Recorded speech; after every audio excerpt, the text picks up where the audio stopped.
Hello, and welcome to this week's episode of the Soulful Entrepreneurs Podcast.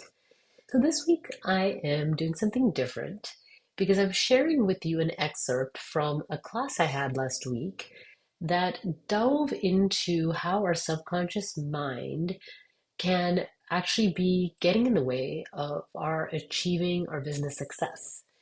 So, the class was an hour, it was completely free.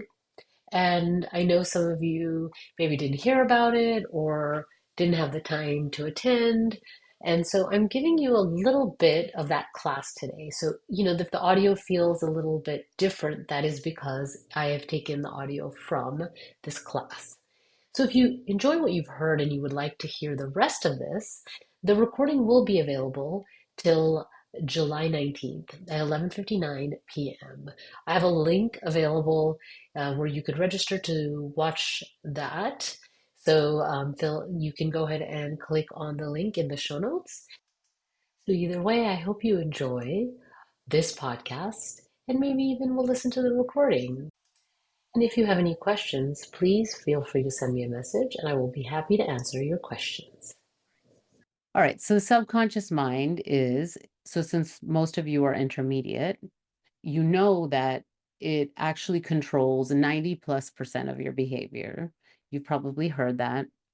The percentage is all over the place, right? So when I was doing my hypnosis training, and I think I did it in 2015, they taught us in that program that it was 80%. And then since then, and I've done more training, it's kind of, they've increased that number, and some people even say 95%. So I just put 90 plus, right? Because of all the different sources, I felt like that was a good, like, kind of, taking all of the information and deciding, well, that seems about right, right? So you can take which number you want. Either way, it's a lot. It's a lot of our behavior. And so some are really automatic responses. Like if you think about the things like brushing your teeth, right? Do you have to think about all the steps of brushing your teeth, of getting the toothbrush and putting the toothpaste and I have to brush this part, that part? No, you do it without thinking.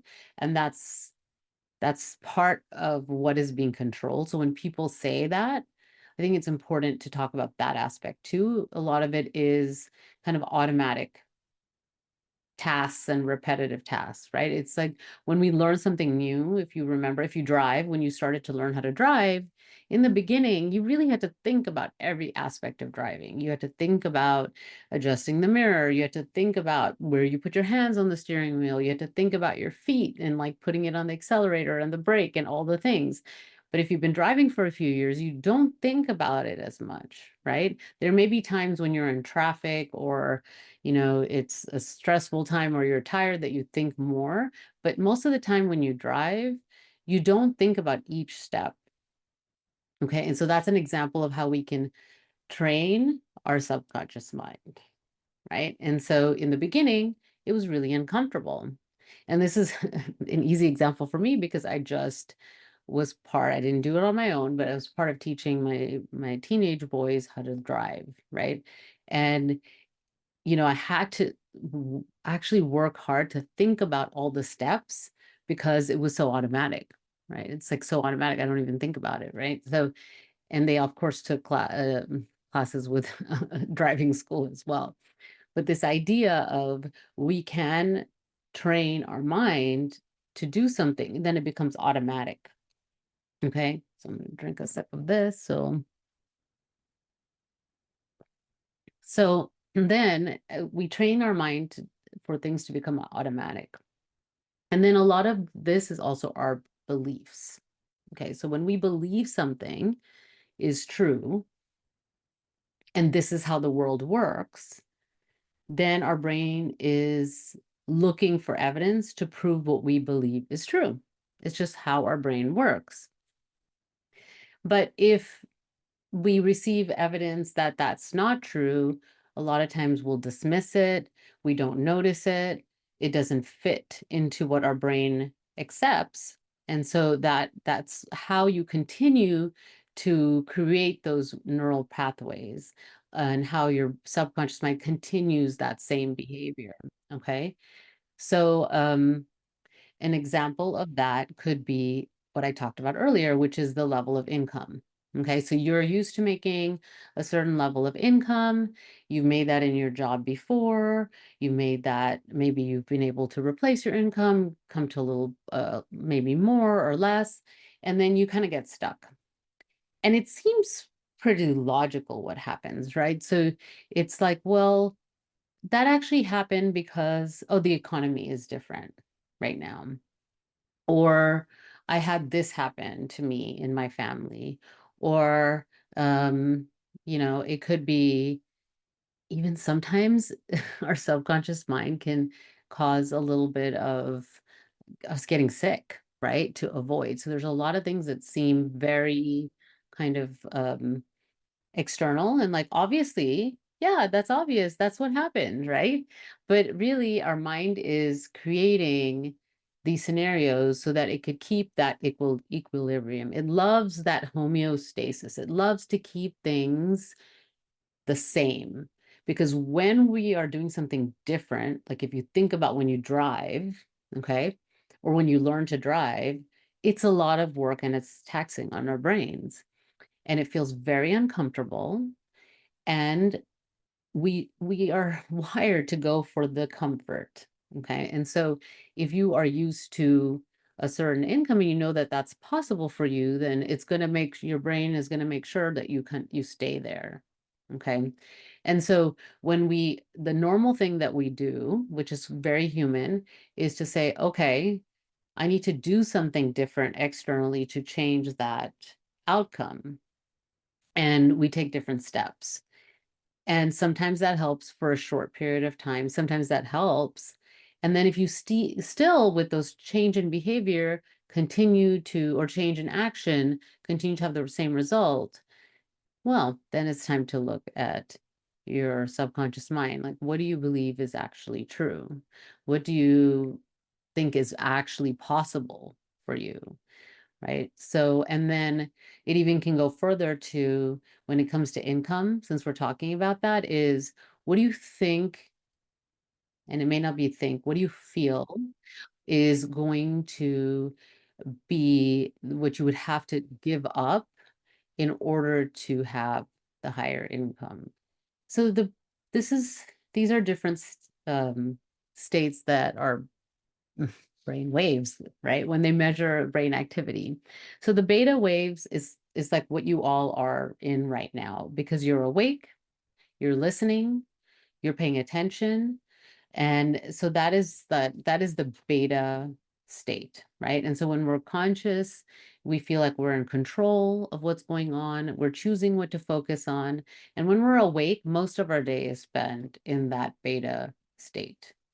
Okay. And then the alpha state is this is when we're a little bit relaxed. And this is when we can have more creativity. Okay. You have less stress. Um, you could maybe feel this when you're reading, kind of maybe you're watching TV, although maybe driving, something that's like kind of passive, right? So think about like if you were showering, right? Sometimes you're showering and your thoughts are wandering. You're not really thinking about what you're doing, but you're relaxed most likely, unless you're thinking, unless you're in beta while you're in the shower because you're rushing because you're like, I'm going to be late. Okay. Without that scenario, when you're in the alpha state. Okay. And then we go to theta, and theta is this is right before you enter sleep at night and right when we wake up in the morning. So those are the times that you're in theta.